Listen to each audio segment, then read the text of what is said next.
Hey everybody, this is Pastor Ben here with another review and reflection.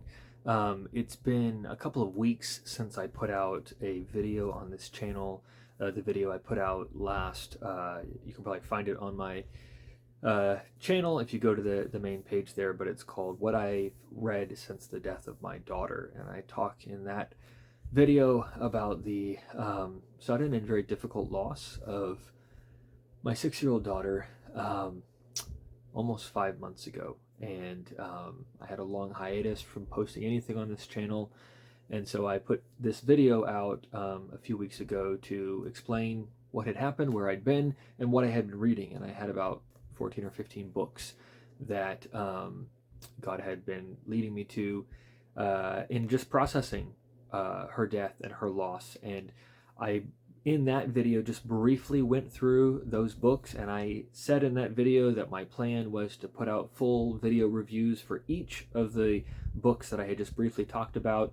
It's been a couple weeks though since that video has come out, and I have just not found or made the time to get back into the rhythm of making video reviews for books.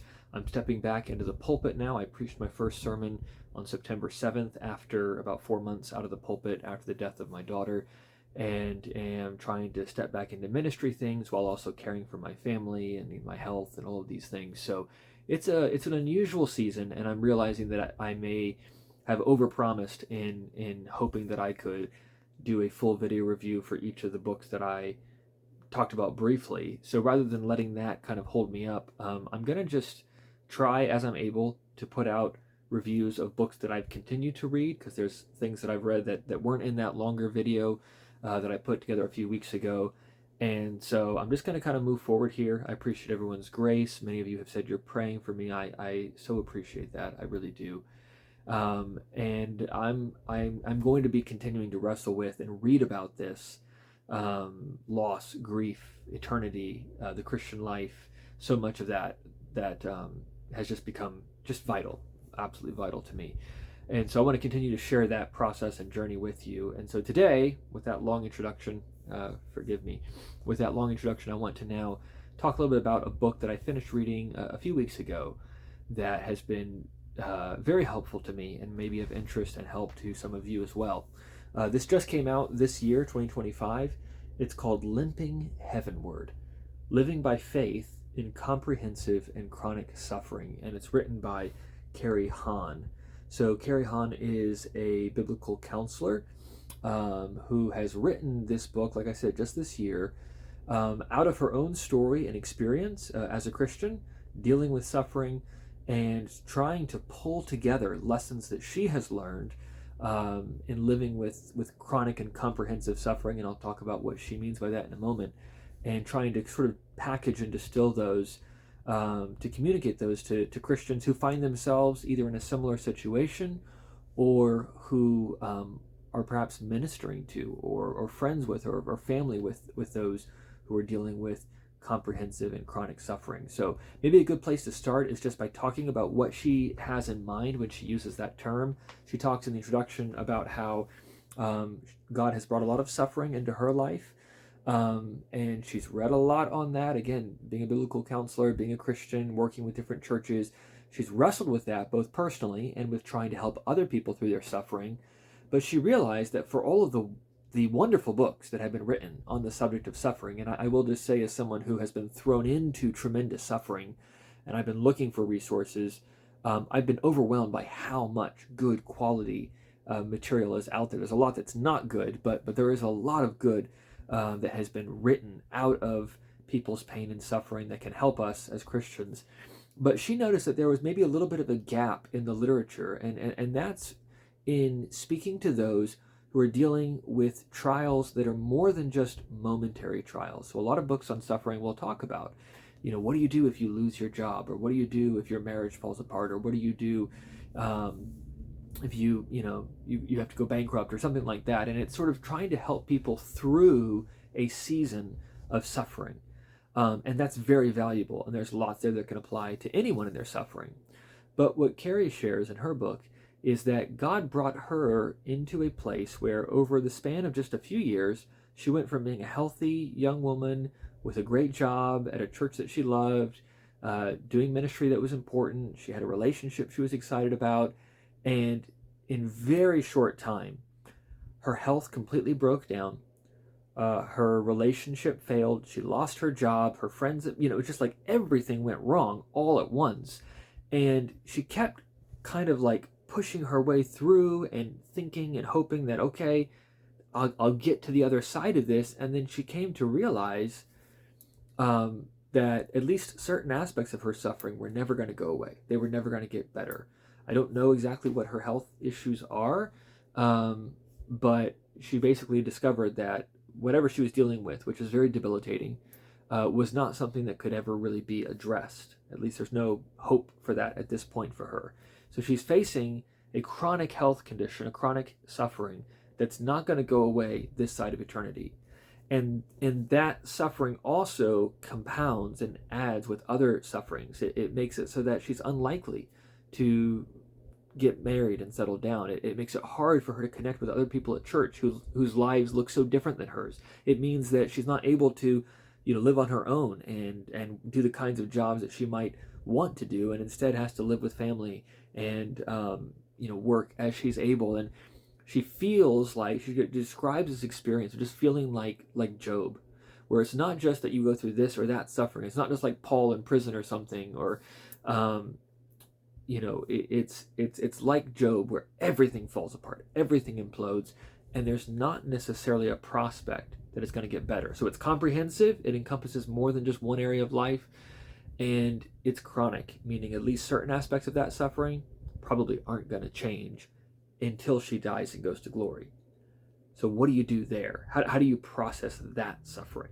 And that's really the kind of situation or circumstance that this book is speaking to. And this just resonated with me. I mean, just to share personally, one of the things that my wife and our family has realized early on, is that while our suffering is not going to be static, it's not going to look the same, and it's already changed and evolved over the last 4 or 5 months here since my daughter died, it's also not something that's ever going to go away. It's not ever going to be fixed.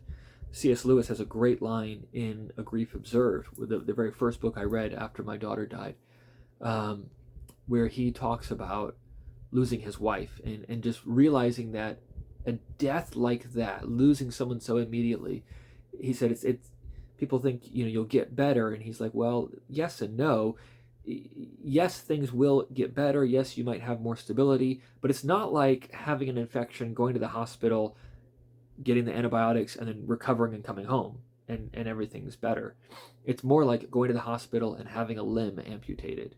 And yes, that wound might heal and you might learn to sort of do normal life again, but you are forever changed and you're forever missing something. And the loss of that limb actually changes other things about your life and how you have to navigate life. And that just resonated with me. And I realized that a suffering like this, losing a 6-year-old girl, losing my little girl, my daughter, sister to her other siblings, it changes everything about our lives.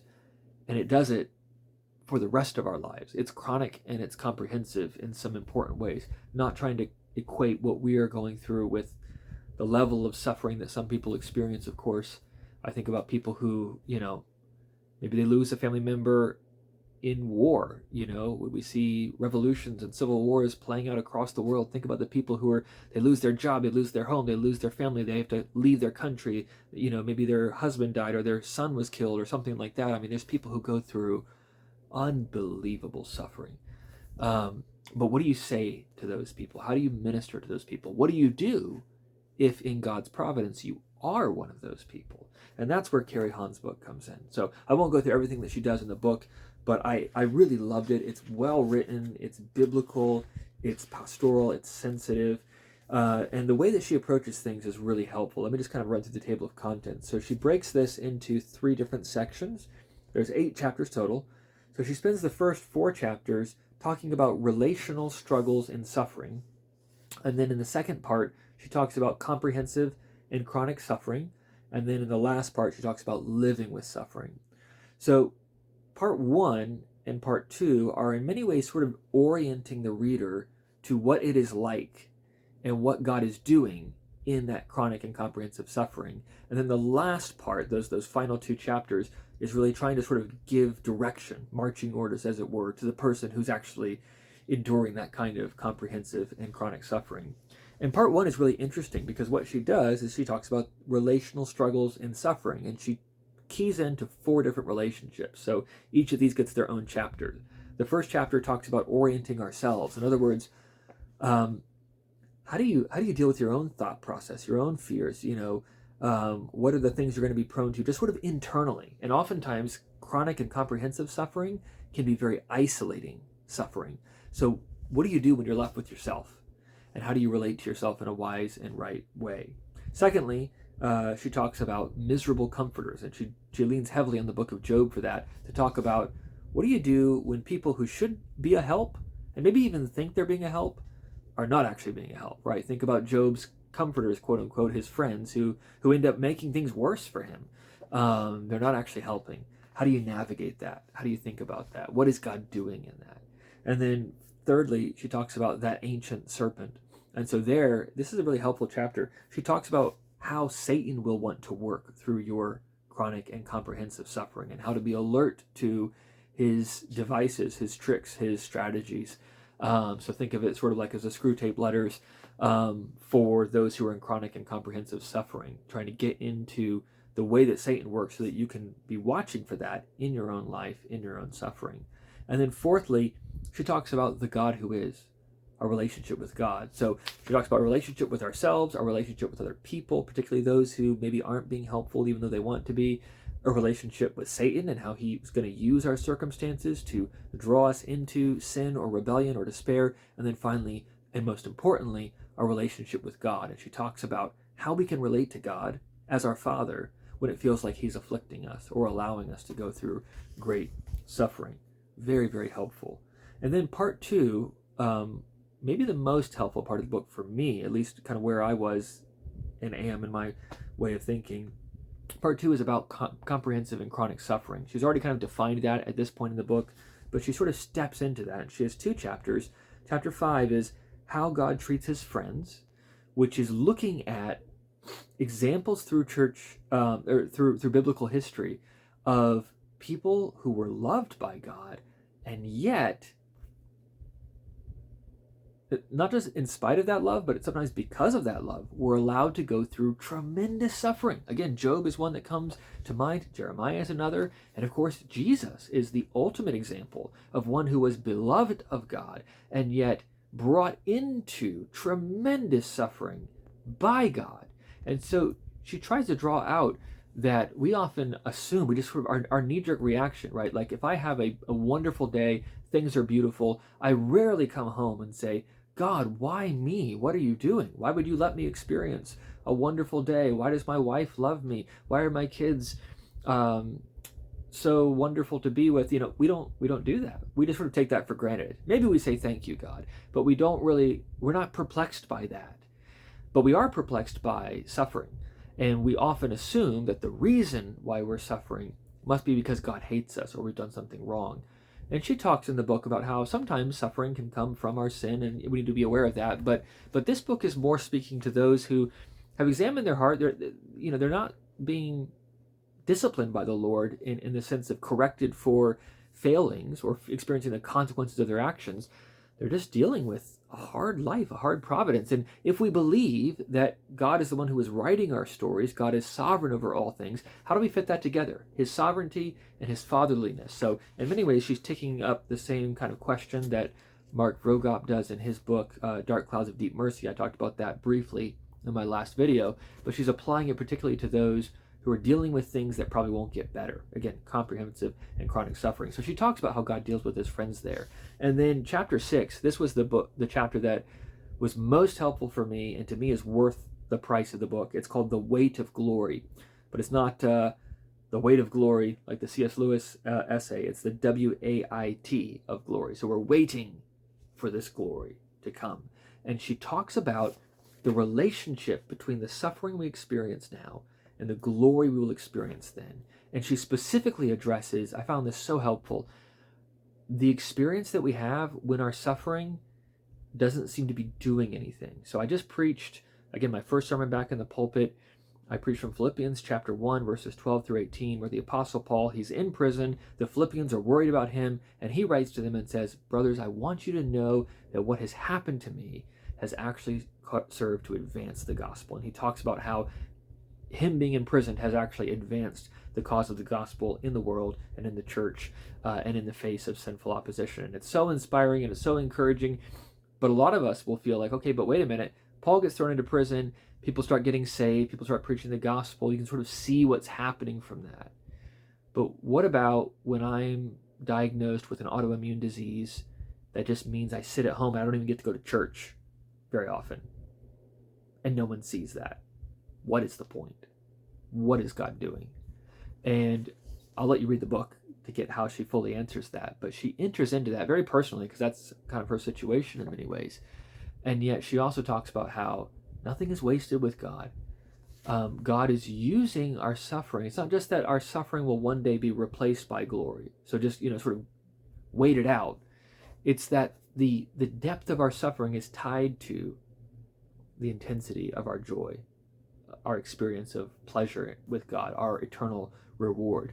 Which of you, Jesus says, who has lost children or home or titles or lands or whatever it is, will not gain 100-fold in the kingdom of heaven? There's this relationship there, as Paul puts it in 2 Corinthians 4, that it's not just that this light momentary affliction is going to give way to an eternal weight of glory.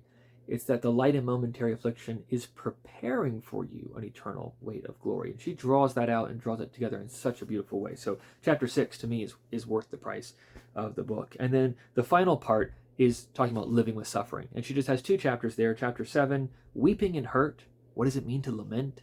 And I think she does a good job of sort of condensing a lot of what Mark Vrogop goes through in more detail in his book, Dark Clouds, Deep Mercy. And then finally, rejoicing in hope. How do we continue to rejoice in hope of the resurrection, in hope of what God has promised, and live out our days, even if those days are filled with chronic and comprehensive suffering? And then there's a helpful appendix, which is how to help those who face comprehensive and chronic suffering. This book is really written more directly to those who are in the midst of suffering, although you could read it if you're trying to help someone who's going through suffering. But that appendix is kind of pulling all that together and giving pastors, elders, family members, parents, friends, spouses direct advice of how do you minister to someone who finds themselves in need of this book in this kind of situation. So all told, it's a phenomenal resource, under 200 pages, very readable, very biblical, very personal and practical, and a really phenomenal resource. It's something that has ministered to me at a key time and in a key way, and especially that 6th chapter, The Weight of Glory, was a bit of a paradigm shift in a good way. It sort of took a couple puzzle pieces that I had been wrestling with and fitted them together in a really helpful way. And it's a book that I'm glad to know about, because I think, as I think about people who have become shut-ins, people who are dealing with terminal illnesses or chronic pain, or again, losses like we're going through that aren't going to get better this side of glory. This is a resource that I could definitely use, both the mindset and framework it's given me, and also just something to put in people's hands. So if this is you, or maybe there's someone that's come to your mind, and I would encourage you, especially if you're a Christian, go through your church directory. If you can't think of someone who's described by what we've just talked about, go through your church directory and see if anyone stands out. Maybe there's a widow or a widower. Maybe there's a single mom. Maybe there's someone who you realize, oh, actually that's them. They're facing great suffering. It may be kind of off screen. It may be kind of quiet, but they're really struggling, and people don't really notice that. Maybe this is a book you can get and read to understand how to better help them, and then maybe you can get a copy for them or pass on your copy to them and see if it might help and encourage them. Because I think this is part of what should set the church apart, that we're not just looking to minister to or to draw out people who are successful and gifted and dynamic and can help our church grow and all that kind of stuff. We can kind of think like the world does, but we should be looking for the person on the margins. Think about if Jesus was in the room, if Jesus was at your church on Sunday morning, who's the person most on the edge, because that's probably the person you would find Jesus talking to after the service. And be Christ in that situation. Be Christ-like and seek to minister to people. And I think this book will help you to better see those people and better know what to do in terms of ministering to them and encouraging them. So, Limping Heavenward, I'm struggling to speak today, Living by Faith in Comprehensive and Chronic Suffering by Carrie Hahn.